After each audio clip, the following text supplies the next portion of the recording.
Hello guys. सो हम लोग continue करने वाले थे यहाँ पे न्यूट्रिशन। हाँ, तो चलिए शुरू करते हैं NCERT line by line. So nutrition के बारे में हल्का फुल्का डिस्कशन हुआ था। जब हम लोग पहले लाइफ प्रोसेसेस में पढ़ रहे थे कि एनर्जी का इनपुट कैसे होना होता है या फिर एनर्जी का इनपुट किस फॉर्म में होता है, तो हम लोगों ने देखा था कि जब हम एनर्जी इनपुट लेने की बात करते हैं तो कई तरह से एनर्जी लेने की कोशिश करते हैं, जिसमें हमारे पास कार्ब्स थे, प्रोटीन्स थे,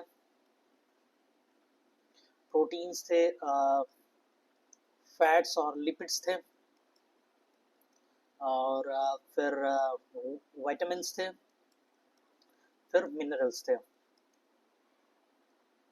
ठीक, तो वही अब उसको जरा सा और मुझे लगता है ब्रीफली डिस्कस किया गया है इसे।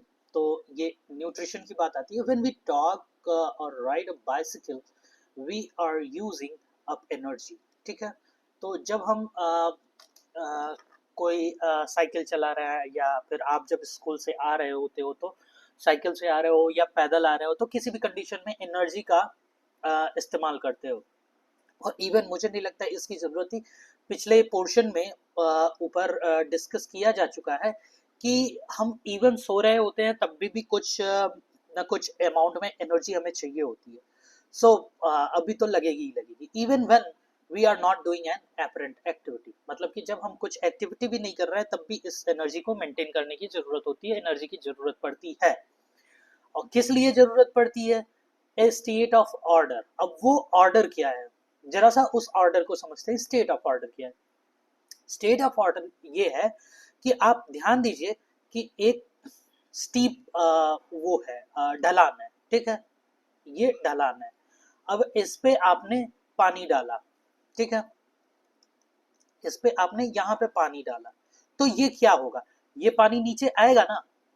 ठीक है, और ये पानी यहाँ पे अनस्टेबल है। ठीक है, स्टेबल है। ठीक है, और फिजिक्स में भी आप पढ़ेंगे कि यहाँ जो स्थैतिक ऊर्जा है वो गतिज ऊर्जा में बदलेगी। तो ऊर्जा जहां भी ज्यादा होती है वो सिस्टम उतना ही अनस्टेबल होता है, और ये अपनी ऊर्जा का लॉस करेगा और यहाँ पे आके एकदम स्टेबल स्टेट में आ जाएगा। ठीक, लाइफ में यही चल रहा है हर जगह।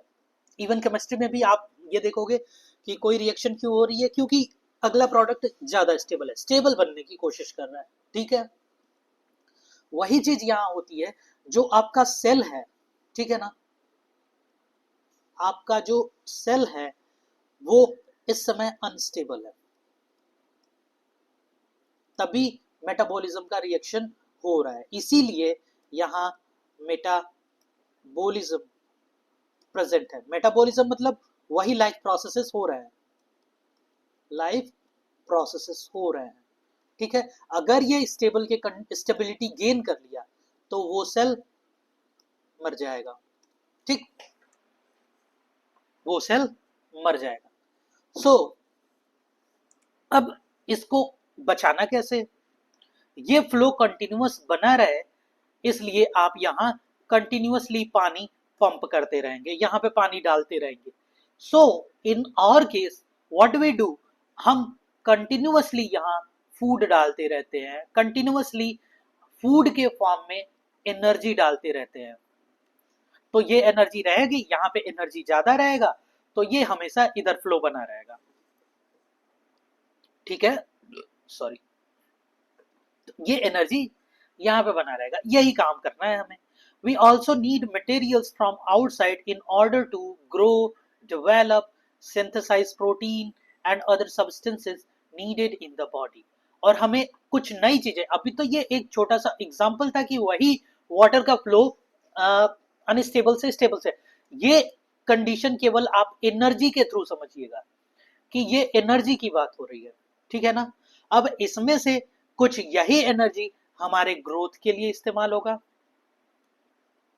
जिसको आप केमिस्ट्री में बाई प्रोडक्ट के फॉर्म में पढ़ेंगे, बाई प्रोडक्ट। ठीक, तो यही बाई प्रोडक्ट हमारे बायोलॉजिकल सिस्टम में एक वेट गेन करेगा, ग्रोथ देगा, और भी जो मटेरियल बनने होंगे वो बनेंगे, ठीक है।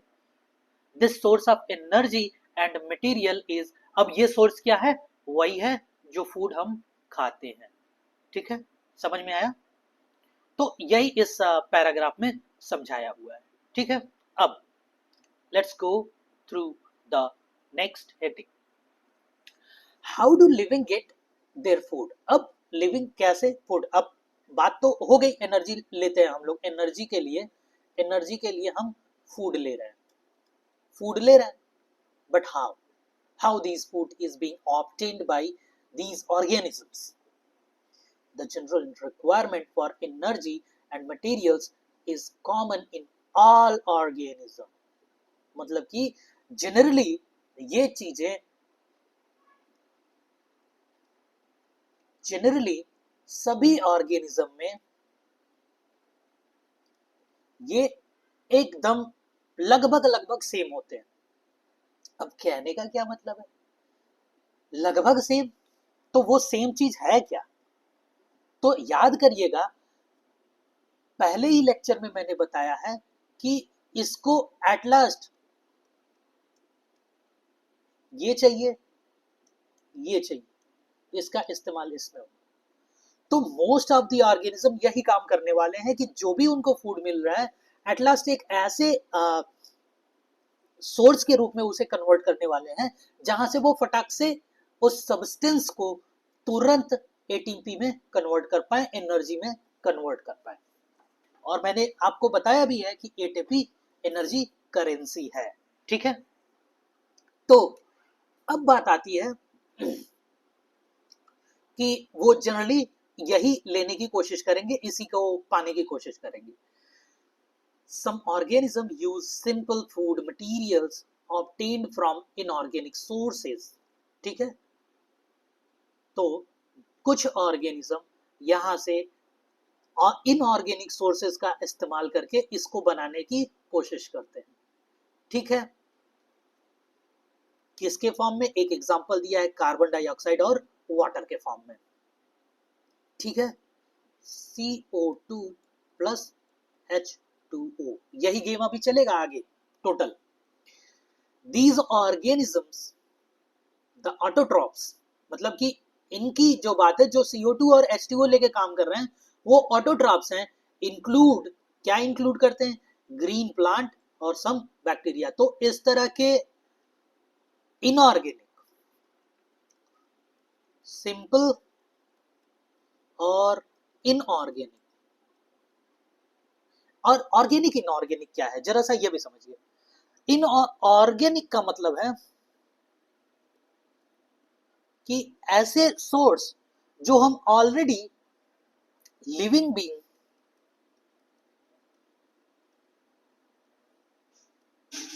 बीइंग से हम अकोमोडेट कर रहे हैं या पा रहे हैं, whether it's already in condition of living या फिर वो मर चुका हो, ठीक है। तो वो टोटल चीजें ऑर्गेनिक है। इनऑर्गेनिक जहां पे ये चीजें नहीं होती हैं, जहां पे इनका इस्तेमाल नहीं होता है, हम CO2 किसी भी डायरेक्टली किसी लिविंग या नॉन लिविंग ऑर्गेनिज्म को एक्वायर करके, उनसे डायरेक्टली एक्वायर करके पेड़ पौधे नहीं इस्तेमाल कर रहे हैं, वाटर और कार्बन डाइऑक्साइड एनवायरमेंट में है वहां से इस्तेमाल कर रहे हैं, ठीक है ना। बट हम लोग क्या कर रहे हैं, हम लोग जो फूड खा रहे हैं वो पेड़ पौधे बनाते हैं, उससे हम खाते हैं, तो वो ऑलरेडी उसमें लाइफ होता है, तो उसको इस तरह से समझिए कि वो ऑर्गेनिक होता है, ठीक है। अब सिंपल और इनऑर्गेनिक है और इसको ये कॉम्प्लेक्स में कन्वर्ट करते हैं, ठीक है। और ये काम कौन कर रहे हैं, ये काम कर रहे हैं प्लांट, प्लस प्लस ना लिखिए, प्लांट्स करते हैं और बैक्टीरिया करते हैं, ठीक। बैक्टीरिया करते हैं, प्लांट बैक्टीरिया वगैरह करते हैं, ठीक है। Other organism utilise complex substances. अब ऑटोट्रॉप्स को छोड़ दिया जाए तो यही कॉम्प्लेक्स सब्सटेंस जो इन्होंने बनाया है, इसी कॉम्प्लेक्स सब्सटेंस को अदर ऑर्गेनिज्म यूज कर रहे हैं।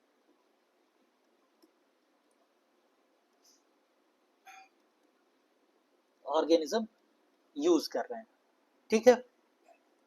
These complex substances have to be broken down into simpler ones. अब although ये कॉम्प्लेक्स है तो अब फिर इसे सिंपल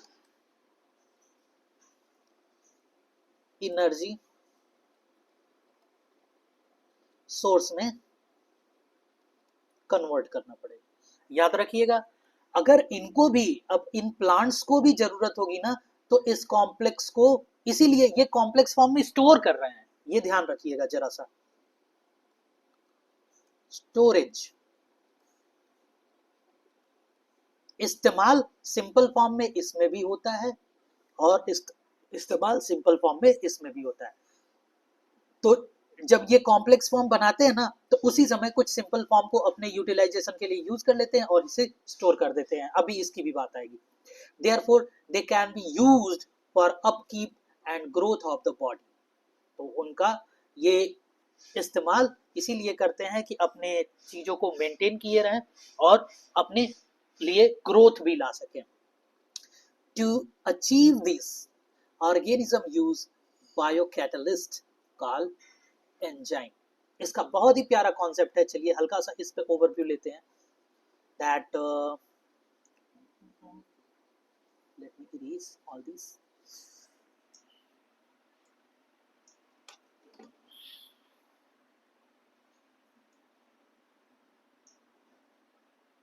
ठीक है, तो ऑटोट्रॉफ किस पे थे, एंजाइम। तो कोई भी जब रिएक्शन होता है, तो रिएक्शन आप केमिस्ट्री में पढ़ा रहा हूं कि वो रिएक्टेंट होता है, रिएक्टेंट आपस में रिएक्ट करते हैं और प्रोडक्ट बनाते हैं, ठीक। तो अगर आप देखेंगे कि ये रिएक्टेंट ये प्रोडक्ट बनाता है, ठीक है,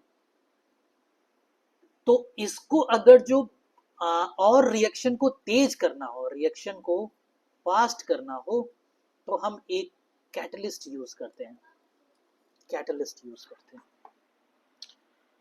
ये कैटलिस्ट जब मेटल्स, अलॉयज और कॉम्बिनेशन ऑफ मेटल्स होंगे, ठीक, तो ये केवल कैटलिस्ट कहेंगे और ये मोस्टली केमिस्ट्री में यूज होते हैं, केमिस्ट्री में। बट ये कैटलिस्ट जब बायोलॉजिकल एंटिटी में काम करेंगे और मोस्टली प्रोटीन होंगे, ठीक, मोस्टली प्रोटीन होंगे, तो ये बायोकैट या फिर एंजाइम्स कहे जाते हैं, ठीक। ये चीज समझ लीजिएगा, ठीक है। तो ये बायोकैटलिस्ट या एंजाइम्स कहे जाते हैं। उन्हीं बायोकैटलिस्ट की बात यहाँ पे हो रही है। दस the heterotroph survival depends directly और इनडायरेक्टली ऑन ऑटोट्रॉफ्स। आप याद करिए, यहाँ जो कॉम्प्लेक्स फूड बना था, यहाँ ऑर्गेनिज्म यूज कर रहे थे जो कि हेटेरोट्रॉफ्स थे, ठीक, हेटेरोट्रॉफ्स थे। Heterotrophic organisms include animals and fungus. तो जो ये हेटेरोट्रॉप्स होते हैं वो एनिमल और फंजाई यूज करते हैं। उनके दो एग्जांपल दिए थे, प्लांट एंड बैक्टीरिया। यहाँ प्लांट की जगह एनिमल, बैक्टीरिया की जगह फंगस हो गए, ठीक है। अब बात करते हैं अगले उस पर, हल्का सा इरेज करते हैं इसको। हाँ, autotrophic nutrition, carbon and energy requirements of the autotrophic organism.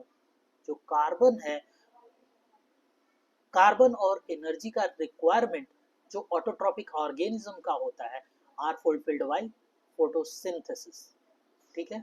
मतलब कि ये जो प्लांट्स और वो जो बैक्टीरिया है जो ऑटोट्रॉपिक है, अपना खाना खुद ही बना रहे हैं, वो किससे कंप्लीट हो रहा है? फोटोसिंथेसिस से।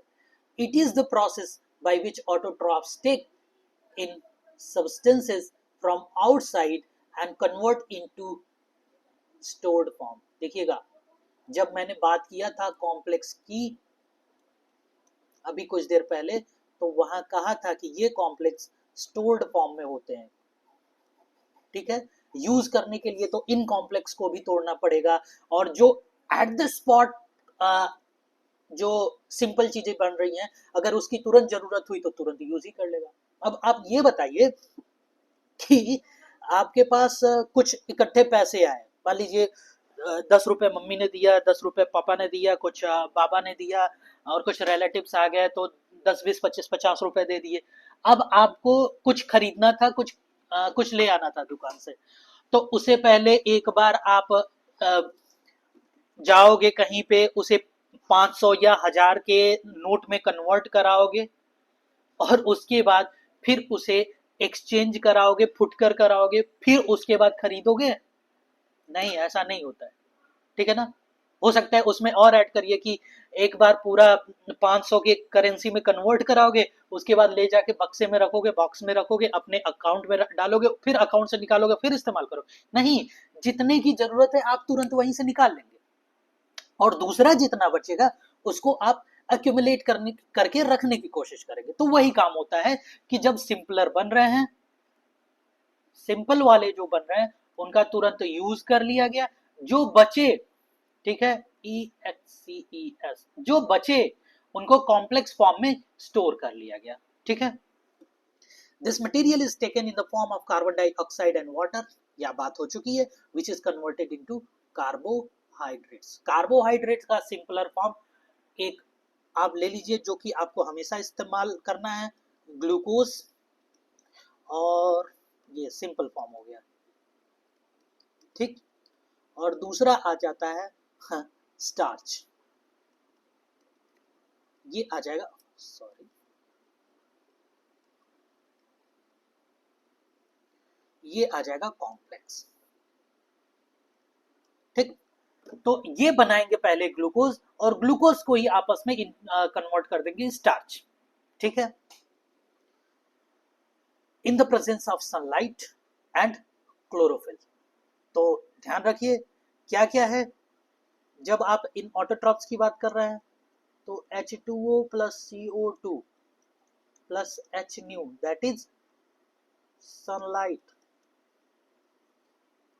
दैट इज सनलाइट प्लस, जरा और पतला लिख लेता हूं, हाँ, सनलाइट हो गया, और क्या था, क्लोरोफिल भी चाहिए,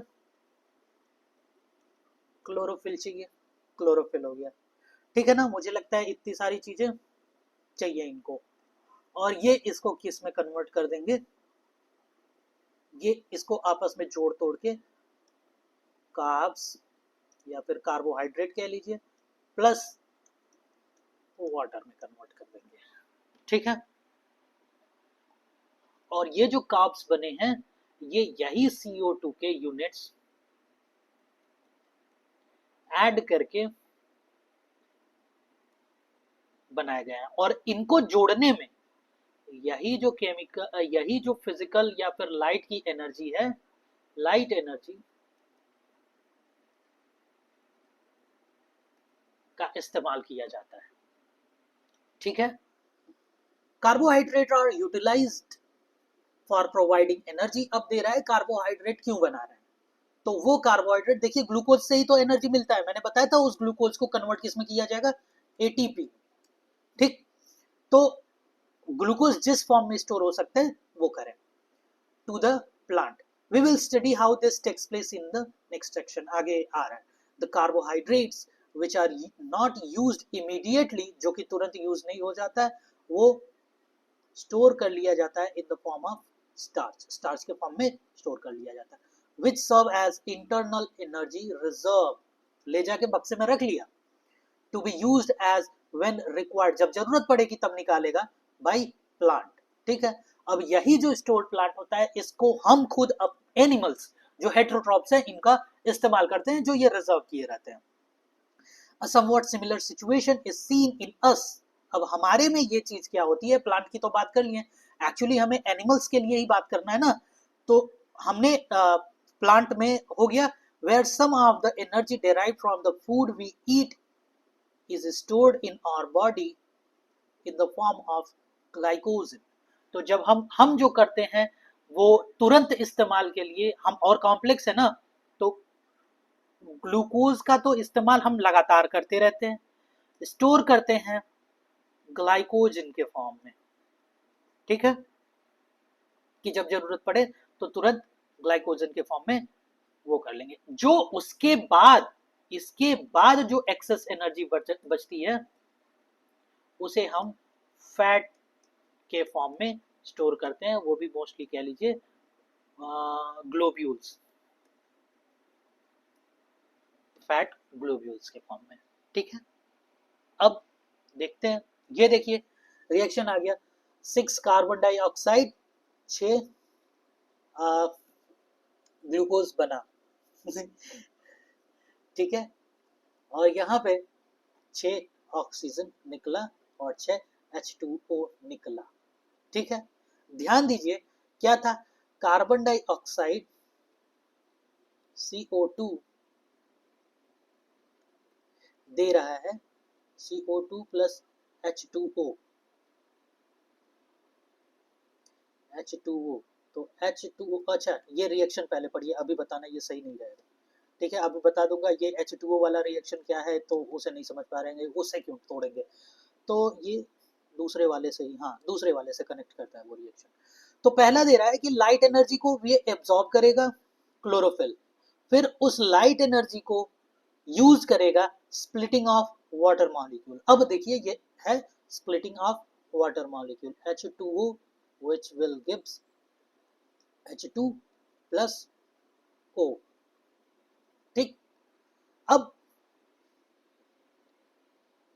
reduction of carbon dioxide to carbohydrate, reduction, oxidation reduction की बात पिछले ही लेक्चर में हुई है। अब यहाँ पे क्या होगा, CO2, CO कार्बन के साथ केवल ऑक्सीजन जुड़ा है, मतलब कि यहाँ कार्बन ऑक्सीडाइज्ड है।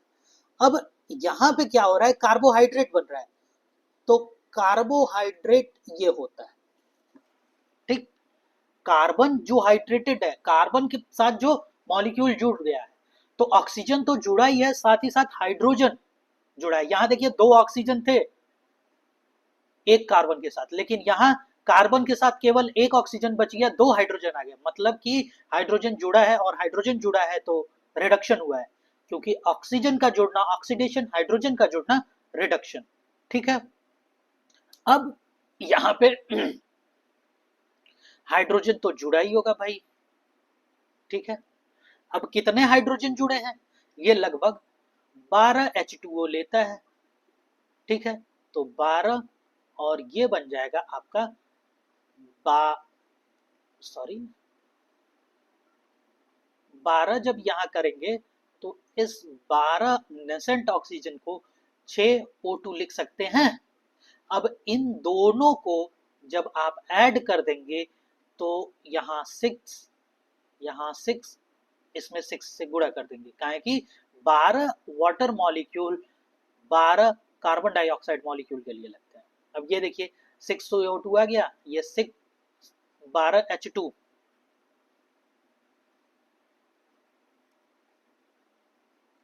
टू H 12H यहाँ हो जाएगा, 12H यहाँ से गायब, ठीक। और बचा यहाँ 6 कार्बोहाइड्रेट जिसका गुणा कर दिया C6H12O6 में, और यहाँ पे 12 ऑक्सीजन, 6 ऑक्सीजन के फॉर्म में आ गए, और यहाँ H2O भी बना है, H2O, अच्छा हाँ 6 H2 यहाँ बनेगा, यहाँ 2 रहना चाहिए, तो यहाँ से 6 यहाँ निकलेंगे, यहाँ O2 भी रहना चाहिए, ठीक है।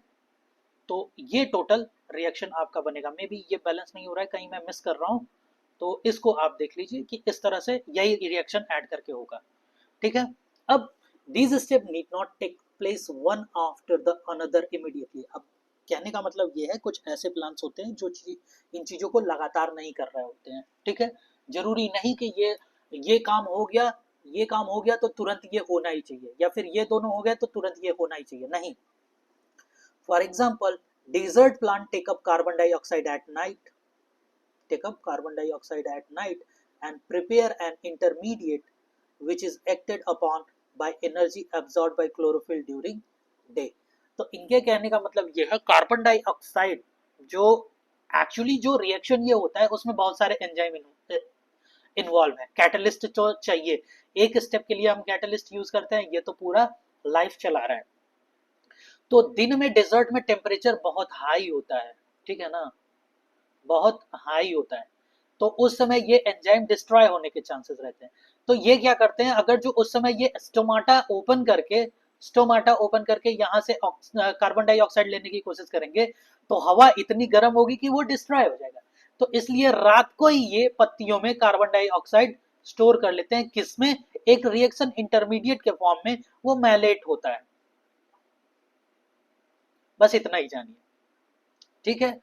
और फिर जब दिन में इनको लाइट एनर्जी मिलती है, तो केवल लाइट एनर्जी का इस्तेमाल करके इंटरनली क्लोरोफिल वो करेगा, हवा की जरूरत नहीं पड़ेगी क्योंकि पहले से ही है, इनको कन्वर्ट कर लेता है ग्लूकोज में, ठीक, एब्सॉर्ब बाय क्लोरोफिल। अब ध्यान दीजिएगा, एक चीज और होगा, दिन के टाइम स्टोमाटा ओपन नहीं है, तो यहाँ ऑक्सीजन बनेगा, और ऑक्सीजन इसमें रहना भी नहीं चाहिए क्योंकि ऑक्सीजन बहुत तेजी से ऑक्सीडाइज करता है चीजों को।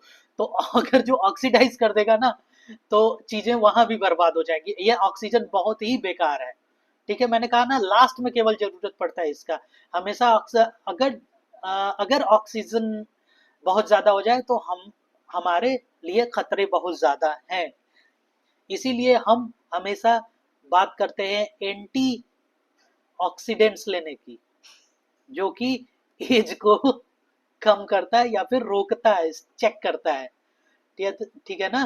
तो ऑक्सीजन हमारे लिए बहुत खतरनाक है, तो पौधों के लिए भी खतरनाक है। Let us see how each of the components of the above are necessary for photosynthesis. If we carefully observe a cross section of a leaf under microscope, अब ये माइक्रोस्कोपिक व्यू दिखा रहा है इस एरिया, कैसे ये अरेंज्ड है, ठीक। You will notice that some of the cell contain green dots. Green dots कौन से हैं, ये, और मैं अच्छा कर देता हूँ, these are the green dots, यही क्लोरोफिल है, ठीक है। और देखिए ये सरफेस पे है, एकदम किनारे किनारे, बीच में नहीं है, जैसे कि इन पे लाइट पड़ सके, ठीक है ना।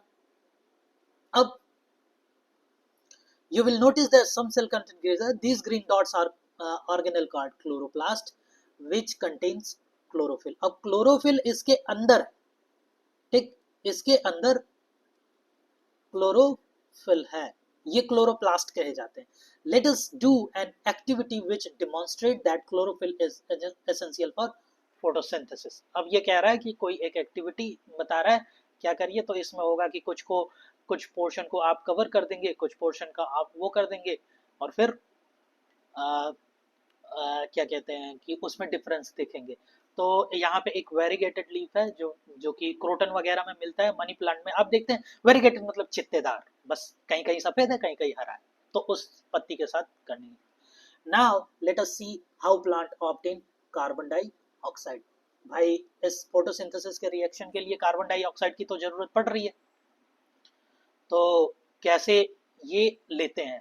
एक्चुअली मुझे लगता है इस जो एक्टिविटी है इसमें क्या करेंगे, कुछ कुछ पोर्शन पे ना वहाँ पे वो वैक्स लगा देंगे जिससे कि उसके स्टोमाटा बंद हो जाए, ठीक है ना, स्टोमाटा बंद हो जाएंगे और धूप उनको नहीं मिलेगी, तो वो जरा सा डिफॉर्म होने लगेंगे, ठीक है। Let's see dark room 3 days starch get use. तो पहले 3 दिन तक डार्क रूम में रखना है, और जिससे कि इनका पूरा खाना खत्म हो जाए, क्योंकि वो स्टोर करके रखे हैं, वहाँ धूप नहीं मिल रही है तो उसका इस्तेमाल करेंगे। Now keep plant in sunlight about 6 hours, 6 घंटे तक धूप में रख रहे हैं। Plug the leaf from mark green areas in it and trace them on a sheet of paper. अब dip the leaf in boiling water of few minutes, after this immerse in the beaker containing alcohol, तो घर पे तो नहीं कर सकते, alcohol वगैरह चाहिए, तो छोड़ दीजिए इसको, अभी आप स्कूल में करिएगा। Carefully place the above beaker in the water bath and till heat alcohol begins to boil. अब उसको अल्कोहल को बॉइलिंग पर ले जाना है। What happens to the colour of leaf, which colour is, तो what is the colour of the solution, तो now dip the leaf in the dilute solution of iodine few minutes. तो यहाँ पे जो स्टार्च होगा ना, अल्कोहल के साथ रिएक्ट करके उसके कुछ बॉन्ड्स टूटते हैं, और वो अल्कोहल जब आयोडीन से रिएक्ट करेगा तो ये ब्लू कलर देगा, ठीक है ना, यही चीज है। ठीक है, अभी बहुत लंबा है क्या ये हेडिंग, हाँ, तो ये हेडिंग खत्म कर लेंगे, उसके बाद नेक्स्ट लेक्चर में पढ़ेंगे। We had talked about the stomata which are tiny pores present on the surface of the leaf, ये स्टोमाटा है, ठीक। एक और ख्याल करिएगा, ये डाइकॉट लीफ का है। स्टोमाटा का शेप यही नहीं होता है, स्टोमाटा का एक शेप ये भी होता है, जहां गार्ड सेल डम्बल शेप के होते हैं, इस तरह का, और ये स्टोमाटा होता है। स्टोमा मतलब होता है, स्टोमा मतलब होता है ओपनिंग या माउथ कह लीजिए, ठीक। सो टाइनी पोर्स प्रेजेंट होते हैं, massive amount of gaseous exchange यहाँ से होता है, ठीक, फॉर दिस पर्पस ऑफ, किस लिए, फोटोसिंथेसिस के लिए। But it is important to note here that exchange of gases occurs the across surface of the stem, roots and leaf as well। अब ये ना सोचिएगा कि केवल यहीं से होता है, रूट में भी होता है, क्योंकि जड़ को भी तो ऑक्सीजन की जरूरत होती है, वो जमीन, तो वहां पे भी कुछ चीजें होती हैं जिसके थ्रू ऑक्सीजन लिया जाता है। स्टेम में भी होता है, कुछ चीजें होती हैं जिससे स्टेम में भी ऑक्सीजन जाता है। Since large amount of water can also be lost through these stomata, the plant closes these pores when it does not need carbon dioxide for photosynthesis। मतलब कि पानी के थ्रू ही तो सब हो रहा है, ये जब ओपन होगा ना, तो ध्यान दीजिए कि जब प्लांट ने पानी सोखा है, तो यहाँ जाइलम और फ्लोएम है, वैस्कुलर बंडल है, तो यहाँ से पानी इसमें आएगा, तो जब ये स्टोमाटा ओपन करेंगे तो पानी का लॉस भी होगा, और पानी का लॉस होगा तो सेल्स में से पानी बाहर चला जाएगा, और इस कंडीशन में सेल मर सकती है। मैंने प्लाज्मोलाइसिस का भी कंडीशन बताया था, तो वो इसको भी बचाना होता है प्लांट को, तो इसलिए इसको रेगुलेट करने की जरूरत होती है। देखिए यहाँ एपर्चर कितना बड़ा है, ठीक है, यहाँ एपर्चर टोटल इतना बड़ा सरफेस है, इतना बड़ा सरफेस है, ठीक है ना, बट यहाँ पे एकदम ये क्लोज्ड है, ठीक है ना, तो ये क्लोज्ड है, जब इसको कार्बन डाइऑक्साइड की जरूरत नहीं है, फोटोसिंथेसिस का काम चल हो चुका है, मतलब कि ये मोस्टली रात में समझ लीजिए, ये मोस्टली दिन में समझ लीजिए, और दिन में भी काम पूरा हो जाएगा तो ये बंद हो जाएगा, ऐसा नहीं है कि दिन भर खुला ही रहेगा। The opening and closing of the pore is function of guard cell, मतलब कि इन सेल्स को क्या कहा जा रहा है, ये जो सेल्स हैं ये दोनों गार्ड सेल है, GUARD, गार्ड सेल, ठीक है, रक्षा कर रही है। The guard cell swells when water flows into them, causing the stomatal pore to open. Similarly, the pore close if guard cell shrinks। कहने का मतलब यह है, ध्यान दीजिएगा, अब कुछ बहुत ही प्यारा कॉन्सेप्ट मैं दिखाने की कोशिश कर रहा हूँ, जरा सा इसको मैं बड़ा कर लूँ, इस डायग्राम को, ये देखिए, जरा सा, हाँ, ध्यान दीजिएगा कि ये येलो वाले गार्ड सेल हैं, देखिए यहाँ पे गार्ड सेल दिखाया गया है। ये ध्यान दीजिए कि बाहर ये जो है नॉर्मली पतला सा ब्लैक में दे दिया गया है, ठीक है, लेकिन ये जो पोर्शन ये कितना मोटा दिया गया अंदर का, ठीक है ना, तो इनका जो अंदर वाला पोर्शन होता है वो बहुत मोटा होता है, ठीक है, और बाहर वाला पोर्शन जो होता है बहुत पतला होता है, ठीक। अब क्या होगा, जब इसमें वाटर आएगा, जब इसमें वाटर आएगा तो आप जानते हैं कि ये स्वेल करेगा, ठीक है ना, जाइलम फ्लोएम से वाटर आ रहा है यहाँ पे, और पानी पूरा बना हुआ है इसमें, अब ये स्वेल कर गया, ठीक है, स्वेल कर गया, तो स्वेल करेगा तो ये पोर्शन मोटा है ना, तो ये जल्दी फ्लेक्सिबल नहीं होगा और ये इधर बाहर की तरफ जाने लगेगा, ये वॉल बाहर की तरफ खींचा जाने लगेगा, ठीक। और जब ये बाहर की तरफ खींचेगा तो इस पे भी जोर पड़ेगा, तो ये इधर की तरफ खींचने लगेगा, ठीक। सेम कंडीशन यहां होगी, स्वेलिंग की वजह से ये बाहर खींचा जाने लगेगा, ठीक। तो ये भी बाहर खींचा जाने लगेगा, ठीक। तो ये सरफेस जो ये पोर्शन है वो पूरा बड़ा हो जाएगा, ओपन हो जाएगा, ठीक। बशर्ते नॉर्मल कंडीशन में जब वाटर बाहर निकल जाएगा, वाटर बाहर निकल जाता है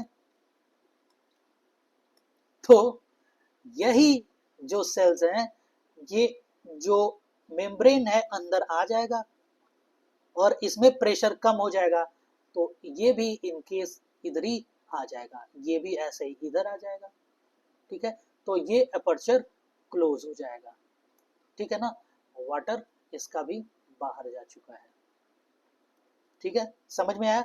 तो ऐसे ही गार्ड सेल ओपन और क्लोज होते हैं, जब उनमें लगेगा कि पानी की कमी है वो तुरंत बंद हो जाएंगे जिससे कि वाटर का लॉस बच सके, और जब वो होगा पानी ज्यादा होगा तो अपर्चर खुला रहेगा, ठीक है। Based on two activities performed over, दो एक्टिविटीज है वो बता रहे हैं कि demonstrate sunlight is essential for photosynthesis. So far we have talked about how autotrophs meet their energy requirements, but they also need other raw materials for building their body.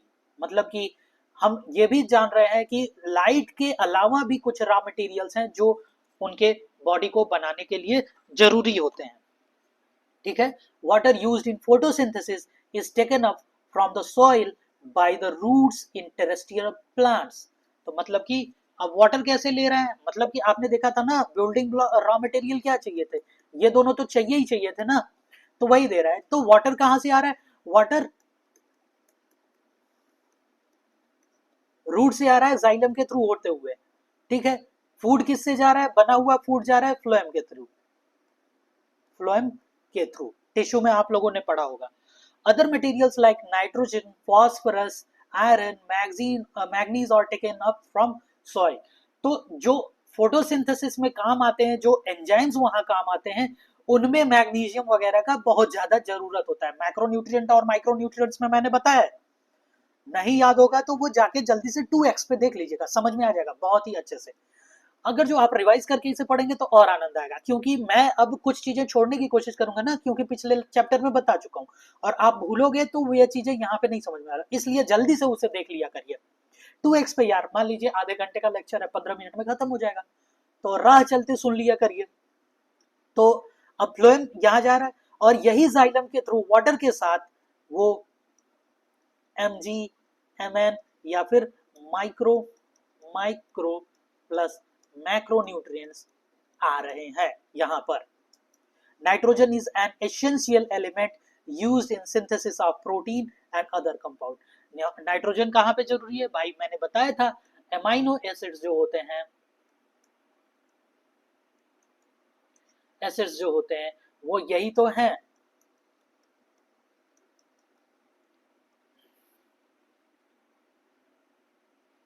यहाँ पे acidic group होगा और यहाँ पे R group होगा, यहाँ पे nitrogen की जरूरत है ना, कार्बन हाइड्रोजन ऑक्सीजन तो ऐसे ही चल रहे हैं साथ में, पास में आ रहे हैं, इसमें भी कार्बन और हाइड्रोजन होता है, ठीक है।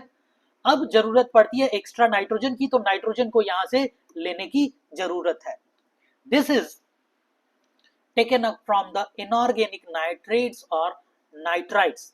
तो यहाँ जो नाइट्रोजन जो लिए जाते हैं वो NO3 और NO2 के फॉर्म में लिए जाते हैं, 2 ठीक है। इन दोनों आयन के फॉर्म में लिए जाते हैं, जब आप इंटरमीडिएट में जाएंगे तो ये चीजें याद रखेंगे कि ये आयंस के फॉर्म में लिए जाते हैं, इन सभी चीजें पे बात होगी। It is taken up as organic compound which have been prepared by bacteria from atmospheric nitrogen.